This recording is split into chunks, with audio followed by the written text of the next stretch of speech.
Hey guys, this is going to be a slightly different video than I was planning to be making this summer.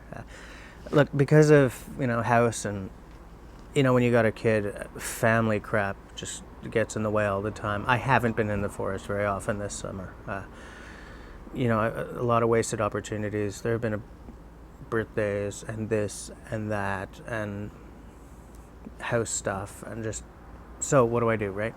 Sit around and mope about it? No. What I've decided to do instead is there are a few videos I've been sort of meaning to make for you guys anyway about more the tech side of what I'm doing here, because I get off on the bushcraft stuff, but I also really like the video aspect of this. I like having cool equipment that makes my videos a little better every few every few videos, every time I can afford to add something to the toolbox. And by and large, my stuff is pretty budget because I am definitely on a budget. So what I do is I try to find stuff that doesn't cost the moon but still works, because I'm also of the philosophy, my wife calls me an expensive bitch, but I'm not really. I'm kind of a mid-ranger. I always want to spend, even if it means saving up for an extra few months, I always want to spend enough to get something that I won't be replacing a year or two down the road. So what I want to talk to you about this time is the sound, the noise, and my journey towards finding what I consider to be the optimal sound for my needs.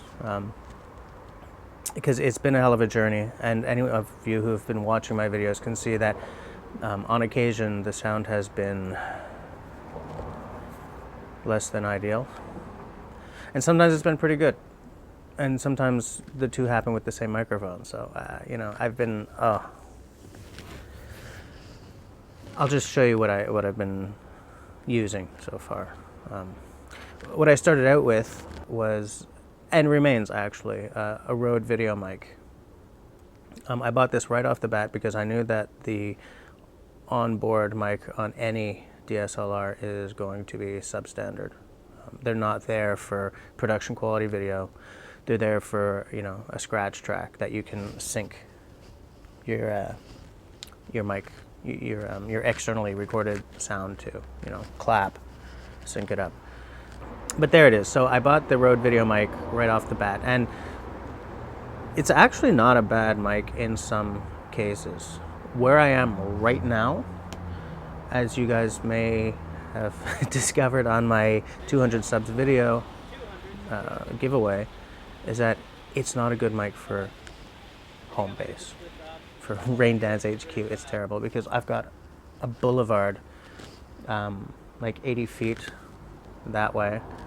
I know it in feet because the garden hose we have is 100 feet, so 80 feet that way is a major boulevard with a lot of traffic on it. Add rain into the mix because I'm not in a forest, right? Everything here reflects sound, and that Rode video mic, which by the way I'm using to create my click track, to use a musical term, it's done great out in the forest. Like the video about my Campbell, my Woodlore clone. Sorry, that was done with that. It's a great mic when I'm not dealing with a lot of ambient noise. So what I then bought, because I knew pretty early that I probably wanted a lavalier mic, because I don't have a sound guy who can just stick a boom over me. That would be cool, but I don't have it. I'm totally solo. So I bought the Rode Smart Lav because I thought it would be a really affordable solution, and it technically it is, right? It's the mic costs around about $70 in Canada, and then it hooks up to your iPhone. Sweet, I don't need an external recorder, right? The problem with that is that the sound is not all that great. I think some people seem to get good results from it. I got a lot of hiss. I also find it sounds a little... Here's mine. not really nasally, but tin canny. Like, whenever I've used it, I've had to mess around a lot with the sound, do a lot of sound cleanup, and I still haven't gotten great results. Like, I have two setups for this. If, like, a couple of my VRs were done on the iPhone. Also, a couple of, like, the videos when we had just moved here and my camera was in a box somewhere, I did on the iPhone. And I didn't have my lav mic available at that point, so I just used, you know, the mic on that. The video from my IKEA stove was done on the iPhone, you know. And I think, man, what you can do with a phone these days is amazing, you know. Like with an older iPhone, I wouldn't have felt comfortable having it in my pocket just in case I wanted to shoot a video. But with the iPhone 5, and now, you know, with what the 6 promises, I bought a tripod for it, and I keep it in my bag for, like, if I'm out and about, I don't have the room or the inclination to carry my tripod bag, my box with the mics and extra lenses and blah blah blah, my camera bag. You know, if I'm at work and I want to run up the mountain and shoot a video at lunchtime, like I've done on several occasions, it's going to be the iPhone. But that doesn't solve my problem when I'm shooting on the big camera. And the fact is, I couldn't make the Smart Lav work for me.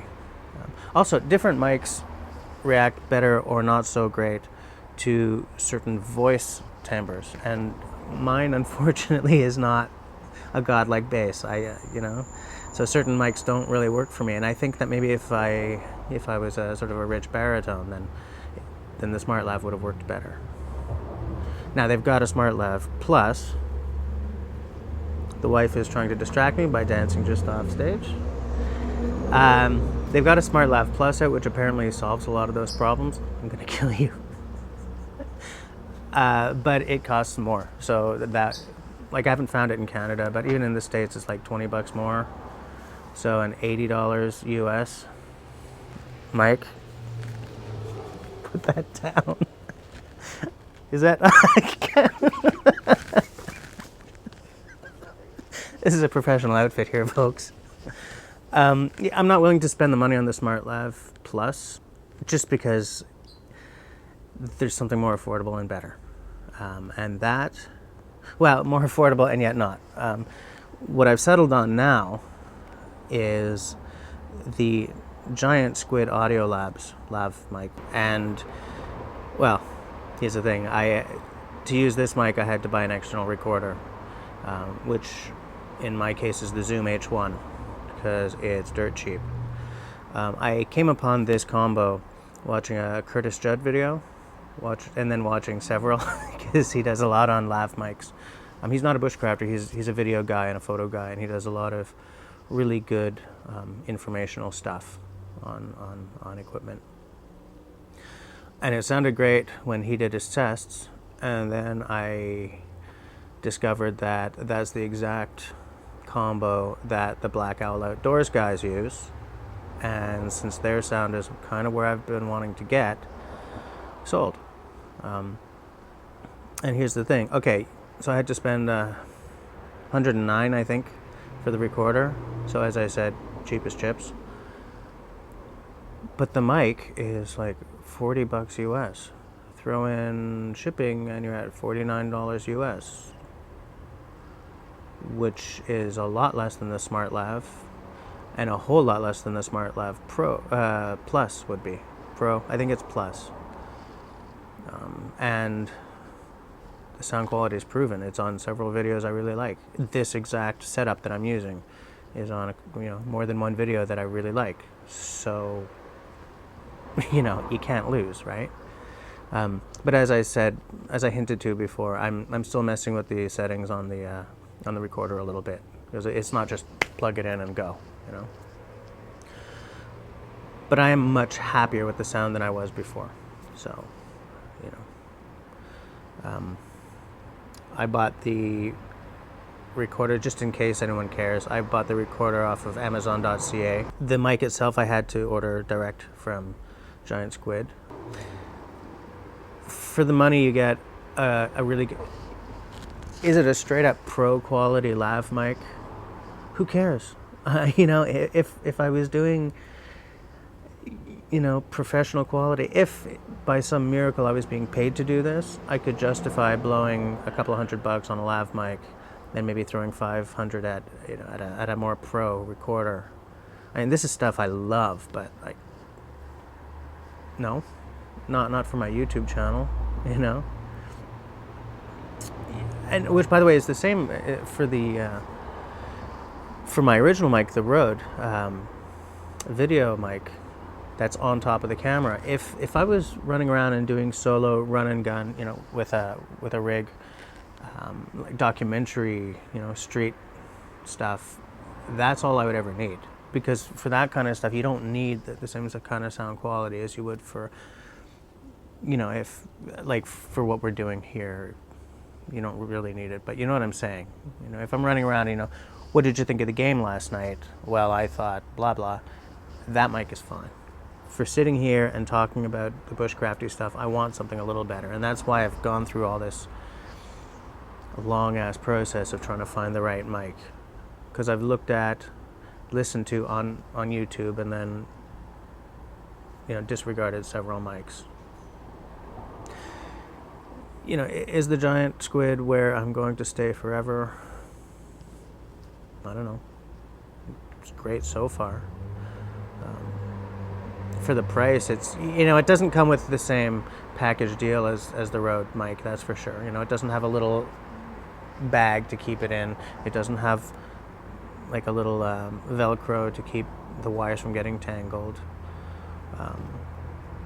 You know, it doesn't have an associated, I don't even remember what you call it, but for the Rode Smart Lav, they sell like a little adhesive plastic that you can slip the mic into and put it under a shirt or whatever, for if you're doing like a movie where you don't want to have this showing up. None of that comes with the giant squid, and that little adhesive thing, this won't fit in because it's not the same sleek little package. Okay, it's a one-man shop, so you can't expect the same presentation.